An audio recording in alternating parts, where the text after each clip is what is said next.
क्रमांक 7 मध्ये पंतप्रधान योजनेचं जे आयुष्यमान कार्ड आहे त्याचा आम्ही कॅम्प इथं घ्यायला लावलो 3 दिवस, सकाळी 10 ते संध्याकाळी 5 पर्यंत, 24, 25, 26. आणि ह्याच्यात म्हणजे आम्ही जेव्हा निवडून आलो किंवा प्रचार करताना फिरत होतो तर आमच्याकडे असं मध्यमवर्गीय भरपूर आहे लोक की त्यांना म्हणजे शासनाचं म्हणजे भरपूर म्हणजे त्यांना फायदा मिळत नाही किंवा गरीब लोकांना भेटतं, श्रीमंत लोक आपल्या आपल्या पद्धतीने करत, पण मिडियम लोकांचं अडचण भरपूर इथं निर्माण होतं ती. म्हणून आम्ही माहिती घेतल्यानंतर आम्हाला कळलं की असं 5 लाखापर्यंत म्हणजे आधार कार्ड आणि रेशन कार्ड ज्याचं आहे त्यांच्यावर म्हणजे उपचार फ्री होणार आहे. आणि त्याच्यात म्हणजे किडनी ट्रान्सफर असा मोठमोठे आजारावर सुद्धा. आणि ह्याच्यात 60 वर्षाची पुढे जे आहे त्यांना सुद्धा ही योजना लागू आहे आणि 60च्या आत जे आहे त्यांना सुद्धा अशी योजना लागू आहे. ती दोन्ही कॅम्प आम्ही इथं ठेवलेले आहे. आणि हे कार्ड आम्ही दोन्ही नगरसेवक जगदीश गुरखोदे, सागर देशपांडे यांच्या मार्फत द्वारकाधीश मित्रमंडळामार्फत आम्ही फ्री द्यायला लागलो सगळ्यांना. आता आम्ही सकाळी 10 वाजता सुरू केलं तर 11 वाजता म्हणजे सुरू झाला हा कार्यक्रम. तर आत्तापर्यंत मला वाटतं 11 वाजल्यापासून तर जवळपास 200-300 लोकांनी हे कार्ड घेऊन गेले. काही अडचणी आले, काही हे झाले, पण आम्ही लगेच सॉल्व्ह करून आणि जागेवर कार्ड द्यायला म्हणून गर्दी वरच्यावर वाढायला लागली.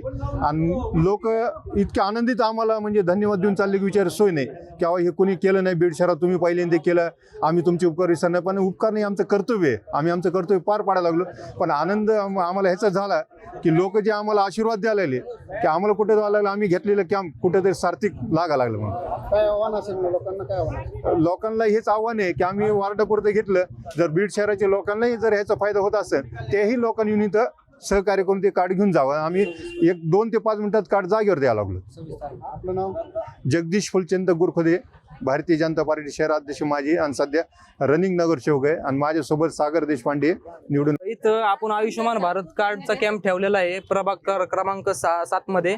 त्याच्यामध्ये नगरसेवक जगदीश काका असतील, सागर देशपांडे काका असतील, त्यांनी खूप चांगल्या पद्धतीने असा हे कार्यक्रम इथं ठेवलेला आहे. प्रत्येक जण प्रत्येकाचं आधार कार्ड घेऊन 10 मिनिटाच्या आत हे कार्ड बनवून घेऊन जात आहे.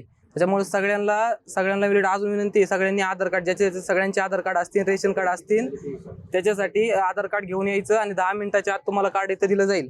आतापर्यंत सकाळी 11 वाजता कॅम्प चालू झाला होता. आता सुमारे 2-3 टाइम झालेला आहे. त्याच्यामध्ये 200-300 लोकांनी इथून कार्ड काढून घेतलेलं आहे. आणि हे पण ठराविक हॉस्पिटल असतात, जसं की तुम्ही फोनमध्ये गुगलवरती जरी टाकलं Ayushman hospital list near by Beed, इथले एकूण 25-30 हॉस्पिटल तुम्हाला तिथे दिसून जातील. त्या हॉस्पिटलमध्ये जर तुम्ही कधी गेला तर तुम्हाला जर काही मोठा आजार वगैरे झाला किंवा तुमच्याकडे पैसे कमी असतील तर केंद्र सरकारचं सेंट्रल गव्हर्नमेंट नरेंद्र मोदी साहेबांची योजनेतून तुम्हाला कार्डातून तुम्हाला लाभ दिला जाईल. साठी डॉक्युमेंट तुम्हाला फक्त आधार कार्ड व रेशन कार्ड चालू असेल तर रेशन कार्ड घेऊन येणे, जेव्हा रेशन कार्ड चालू नसेल तर फक्त आधार कार्ड हे एवढं लागणार. आधार कार्डला नंबर लिंक असणं अत्यंत आवश्यकता आहे. लोकशाही मराठी ऐका, पहा, जागरूक रहा.